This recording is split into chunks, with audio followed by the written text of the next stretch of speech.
Ngayon naman po, ituturo ko sa inyo ang pagtatanggal ng ating mga ginamit habang tayo ay nag-opera. Una po na ating tatanggalin, no? Kailangan po ang una nating tatanggalin ay ang ating surgical gown. Bakit? Sapagkat itong surgical gown na ito ay maaaring maduguan na, mapuno ng mga dumi ng ating pasyente o magkaroon ng iba pang mga microorganisms na pwedeng magkaroon ng kaukulan na na makapagdala sa atin ng sakit. Kaya ang unang tinatanggal ay ang surgical gown. Okay, hayaan po natin humingi tayo ng tulong sa tinatawag natin na circulating nurse. Siya po ang magtatanggal sa atin ng tinatawag natin na okay, na ating surgical gown. Siya po ang magtatanggal nung pagkakabuhol nito o yung ikot, no? So mahalaga talaga na dapat meron tayong surgical circulating nurse na magtatanggal nito. Okay. So kapag ito ay natanggal na, ayan Okay.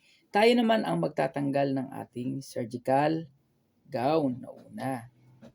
Okay. So tingnan natin ha. Okay, so tinanggal yan. Halimbawa, tinanggal siya ng ating circulating nurse. So ang pagtatanggal ay ganito ng ating surgical gown. Unang tatanggalin ang surgical gown. Susunod ay ang ating mga gloves. Okay, so ilalagay niyo siya ng ganito, then ganito, hawakan niyo siya, at pagkatapos ay tanggalin niyo siya ng ganito. Ayan, no? You make sure na yung pong pinaka nakalabas sa kanya ay mapupunta sa loob. Then, okay, maiiwan po sa atin na nakalagay ay ang ating mga surgical gloves. Bakit? Okay, bakit mahalaga na maiwan ito? Sapagkat kung may dugo-dugo pa yung ating surgical gown o kung maglilinis pa tayo ng lugar, mahalagang maiwan ang ating surgical gloves na ginamit natin. Pagkatapos po nito, ilagay po natin ito sa isang hamper and then presto. Okay, natanggal na po natin ang ating surgical gown. Tandaan niyo ang unang tinatanggal ay ang surgical gown. Susunod po natatanggalin ay ang ating surgical gloves. Sa pagtatanggal po, okay, depende po sa inyo kung ano yung dominant hand ninyo na ginagamit, then ilalagay niyo po siya doon. Ilalagay niyo siya doon. Pasok niyo po. Pasok niyo po doon sa kabila na kamay at pagkatapos kunin niyo po doon sa pinakalooban.